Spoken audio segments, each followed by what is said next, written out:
Hi everyone, I'm Nate and welcome back to the Why Music Podcast, the podcast where we explore different musicians and their music throughout history.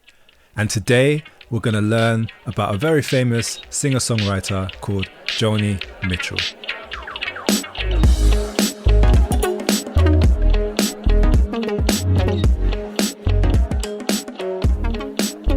So we're going to start today with a question. What do Elton John, Nicki Minaj, Sting, Stevie Wonder and Joni Mitchell all have in common? It's a bit of a random array of musicians, right? But they all have one thing in common, and that is all of those names I've mentioned are not actually their real names. Joni Mitchell's birth name was actually Roberta Joan Anderson, and she was born on the 7th of November 1943 in a place called Alberta, which is in Canada. Unfortunately, when Joni was only 9 years old, she contracted polio, but legend has it that she sang to many of the other children that she was around while she was in hospital. And when she got out of hospital, she started to teach herself how to play the guitar. So the truth is, she actually always wanted to be a painter or an artist, and she actually went to art college, but she soon found herself singing and playing the guitar. One thing led to another, and she eventually dropped out of school and started life as a full-time musician, busking and playing anywhere she could. It was clear very, very early on that she had a huge talent for writing songs. One of her most famous songs is called Both Sides Now, and it was actually one of the first songs that she wrote. She was heavily influenced by the singer, songwriter and guitarist Joan Baez, and she also studied the music of Bob Dylan. It was the music of Bob Dylan which really helped her to understand how she wanted to put her music across to the world, with more of a storytelling approach. And often her music sounds like she's speaking to one person as opposed to speaking to thousands or even millions of listeners. For example, instead of saying something like, "Love is a beautiful feeling," because it fit with an easy melody, she might write something like, "I feel a beautiful love coming from you." I don't know if you can hear the difference, but what she was trying to do and what she managed to do was to blend poetry and melody and harmony all at the same time, which isn't an easy thing to do. Her first album was called Song to a Seagull, and she released that in 1968. Because of these different influences, and also because of the polio she suffered as a child, her playing style and her writing style became quite unique. She trained herself to play, and she would often tune the guitar to make chords which she felt would fit what she wanted to say. She once actually said that for her, chords are depictions of emotions. They might not have been traditional and straight chords, for example, using chords like C major, F major and G major, but those chords spoke to her and they helped her to tell the stories that she really needed to. And that's a really important thing to take from the life of Joni. It's that you don't have to play in the same ways that everyone else does. If you can find a way that works for you, you need to do that thing.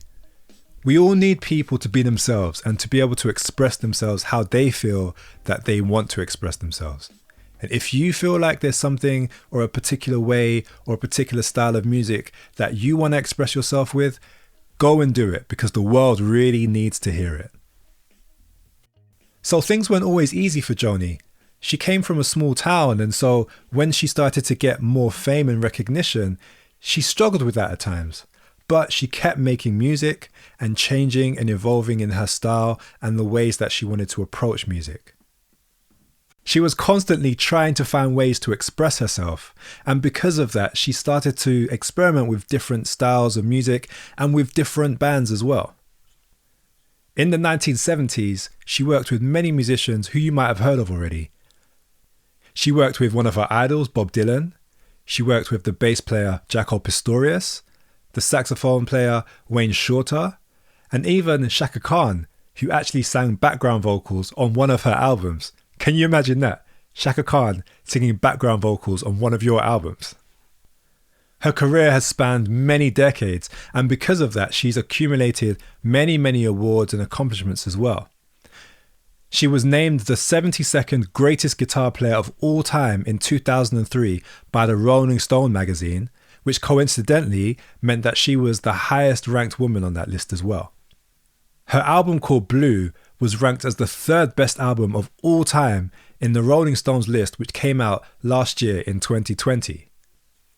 She's won a total of 8 Grammys in her career, including a Lifetime Achievement Award, which was given to her in 2002 to recognize her contributions to music.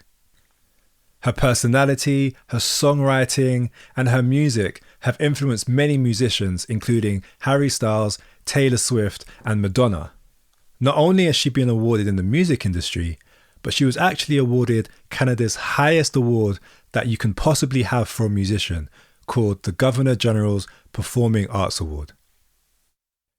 These awards, not even to mention the fact that she has a star on Canada's Walk of Fame, mean that many people see her as one of the most important recording artists of all time.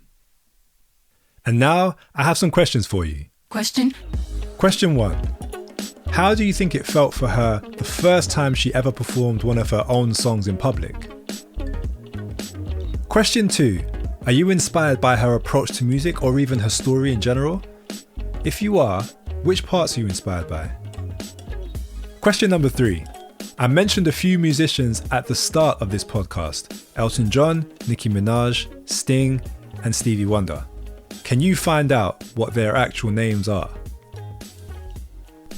So, before we go, here's a fun fact for you. Tell me something good! Now, it's obvious that she didn't become a professional painter, even though that's what she wanted to do when she was younger. But if you have a look at some of her album covers, such as Both Sides Now or Clouds, the paintings that you see on the front were actually painted by Joni herself. That just goes to show that even if you don't become a professional musician or painter or anything like that, you can still use those skills in no matter what you do in life. Thank you for listening to this podcast. I really hope you've enjoyed it. I really hope you've learned something as well. Why not go away and listen to some of her music this week? For example, the song Both Sides Now, or even the album Blue, which we talked about before as being very, very highly rated. But no matter what you do, please stay safe out there. Listen to some Joni Mitchell this week, and peace.